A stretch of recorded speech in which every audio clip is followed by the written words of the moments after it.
Animal Farm by George Orwell. Chapter 2. Nights later, old Major died peacefully in his sleep. His body was buried at the foot of the orchard. This was early in March.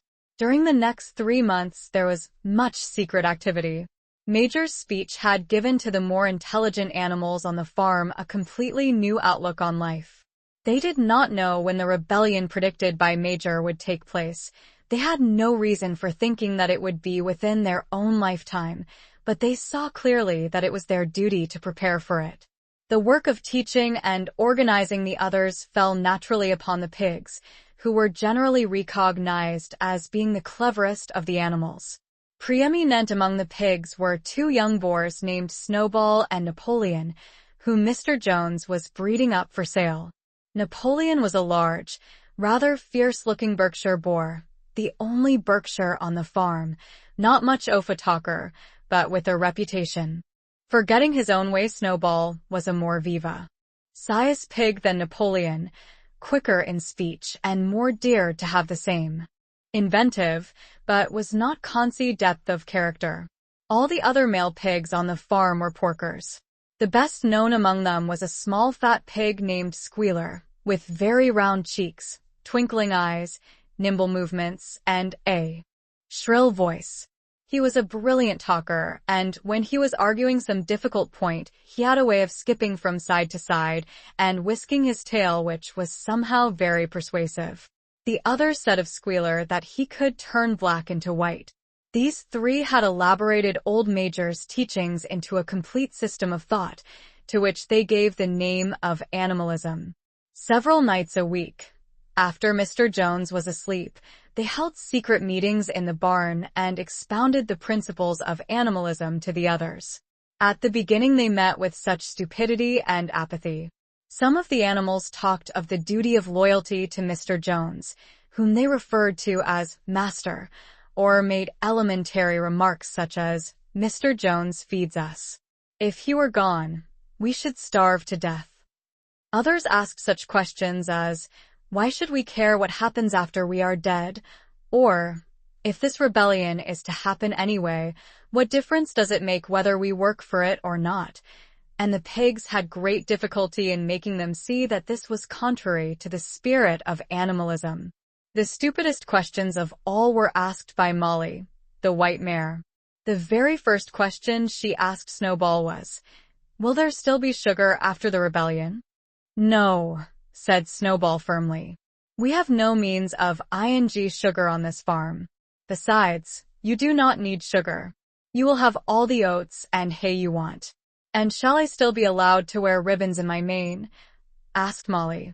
"Comrade," said Snowball, "those ribbons that you are so devoted to are the badge of slavery. Can you not understand that liberty is worth more than ribbons?" Molly agreed, but she did not sound very convinced. The pigs had an even harder struggle to counteract the lies put about by Moses, the tame raven. Moses, who was Mr. Jones's especial pet, was a spy and a talebearer, but he was also a clever talker. He claimed to know of the existence of a mysterious country called Sugar Candy Mountain, to which all animals went when they died. It was situated somewhere up in the sky, a little distance beyond the clouds, Moses said. In Sugar Candy Mountain it was Sunday 7 days a week. Clover was in season all the year round, and lump sugar and linseed cake grew on the hedges. The animals hated Moses because he told tales and did not work, but some of them believed in Sugar Candy Mountain, and the pigs had to argue very hard to persuade them that there was no such place. Their most faithful disciples were the 2 cart horses, Boxer and Clover. These 2 had great difficulty in thinking anything out for themselves, but having once accepted the pigs as their teachers, they absorbed everything that they were told and passed it on to the other animals by simple arguments. They were unfailing in their attendance at the secret meetings in the barn and led the singing of Beasts of England, with which the meetings always ended. Now, as it turned out, the rebellion was achieved much earlier and more easily than anyone had expected. In past years Mr. Jones, although a hard Master had been a capable farmer, but of late he had fallen on evil days. He had become much disheartened after losing money in a lawsuit and had taken to drinking more than was good for him. For whole days at a time, he would lounge in his Windsor chair in the kitchen, reading the newspapers, drinking, and occasionally feeding Moses on crusts of bread soaked in beer. His men were idle and dishonest. The fields were full of weeds. The buildings wanted roof-ing. The hedges were neglected, and the animals were underfed. June came, and the hay was almost ready for cutting. On Midsummer's Eve, which was a Saturday, Mr. Jones went into Willingdon and got so drunk at the Red Lion that he did not come back till midday on Sunday.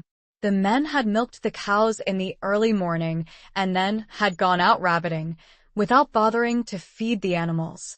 When Mr. Jones got back, he immediately went to sleep on the drawing-room sofa with the news of the world over his face, so that when evening came, the animals were still unfed.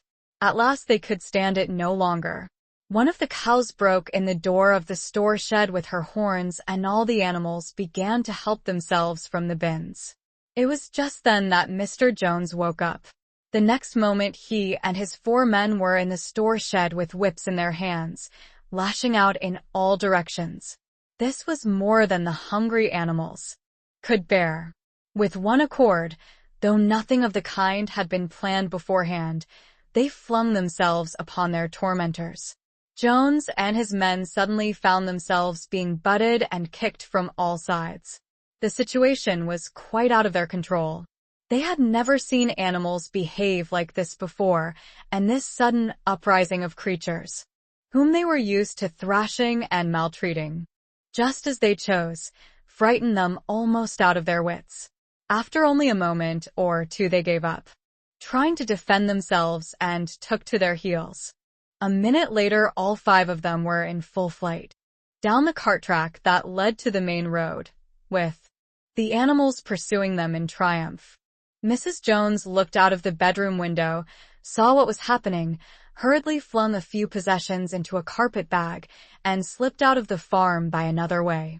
Moses sprang off his perch and flapped after her, croaking loudly. Meanwhile the animals had chased Jones and his men out onto the road and slammed the 5-barred gate behind them. And so, almost before they knew what was happening, the rebellion had been successfully carried through. Jones was expelled, and the manor farm was theirs. For the first few minutes the animals could hardly believe in their good fortune.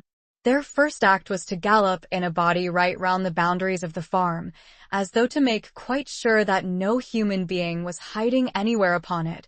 Then they raced back to the farm buildings to wipe out the last traces of Jones's hated reign. The harness room at the end of the stables was broken open. The bits, the nose rings, the dog chains, the cruel knives with which Mr. Jones had been used to castrate the pigs and lambs were all hung down the well.